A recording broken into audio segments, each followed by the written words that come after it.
Hello everyone. In this video we are going to talk about how to work inside the command window. How do we declare a variable inside a command window? So whenever we are going to write any instructions to MATLAB, we are always going to type it after these arrows. Okay. So let us create a variable. Suppose I am creating a variable a. I am giving it a value of 3. Now I have 3. So as you can see, it has been loaded inside the workspace, as well as we can see that it is there inside the command window. If I want to check my history of inside the command window, what are the commands that I typed earlier, I can just press the up arrow from my keyboard and then I will see all the commands that I typed previously. Let's check that. As you can see, my commands are mentioned here. Any command that you want to run again, you can just click enter and this screen has been cleared. If I want to empty the workspace, I can just write clear. And if I want to clear this, I will write CIC.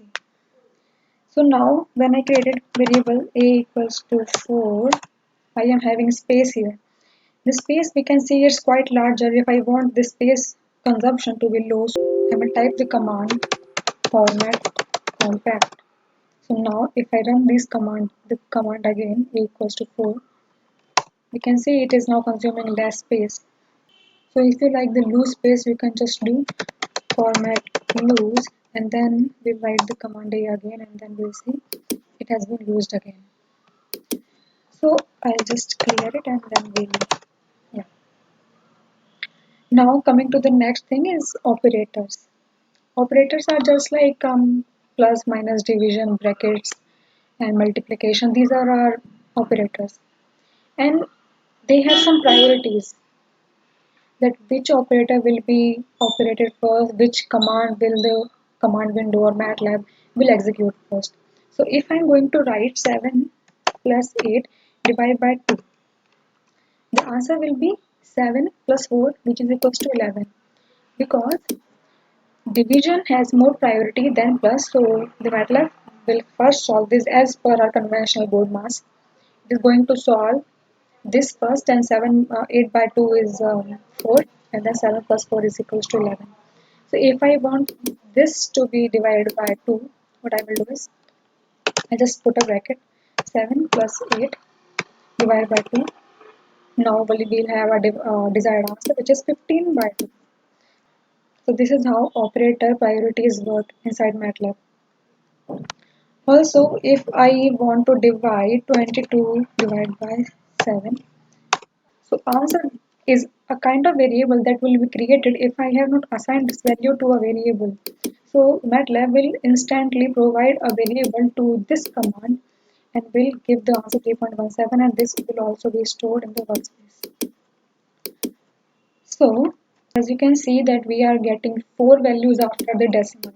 If you want to manipulate, if you want more decimals after the decimal, you can just do format long and then we'll write the 22 by 7 command again using the history space enter, and now we can see that we have gotten these these many values after the decimal.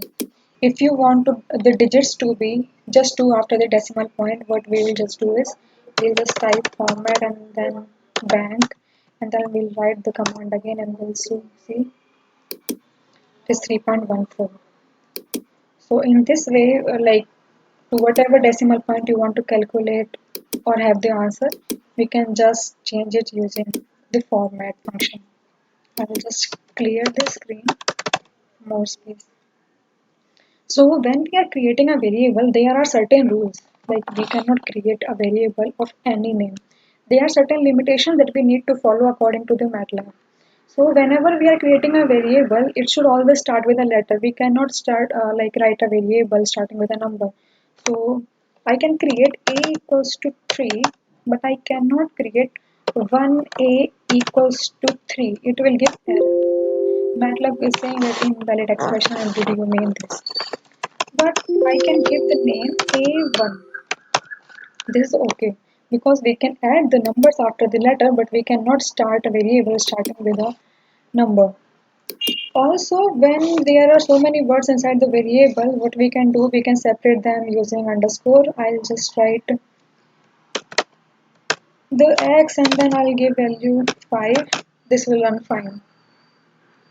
If I want to separate variable, if I want to separate the names or for clear understanding, I can separate it using the underscore. Also, there are certain rules that we cannot use comma in our variable. It is knowing that this is invalid. This is something that we cannot do in MATLAB. We can also not use semicolon. So, how can we write a variable? Suppose I am writing Divya. I can give 1, I can give 0, I can give this, and I can give anything. Let's do this. Or if you want to see it in workspace, then just don't give semicolon, let's press enter. We'll see. We can write this. Also, we cannot have the special characters while we define the variables.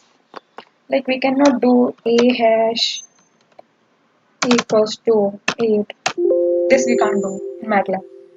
Okay, so these are the many rules then we should know when we are creating a variable. Also, there are certain rules that like if I am writing pi equals to 7, then we should avoid doing these things. Why should we avoid doing these things? Because pi is already a defined keyword inside MATLAB. If I'm clearing, now you can see that pi has value 7, and I clear everything, and I'll just see the value of pi is 3.146. This is MATLAB inbuilt keyword or variable that we should avoid declaring as our own. So I will just clear it and just CLC. So we only have these kind of rules while we create a variable on our own. So in next video, we are going to talk about how can we create a script file which is lying right there in the tool strip. We'll talk about that in next video. I hope you all found it useful. Thank you so much. Hope you guys will stay tuned.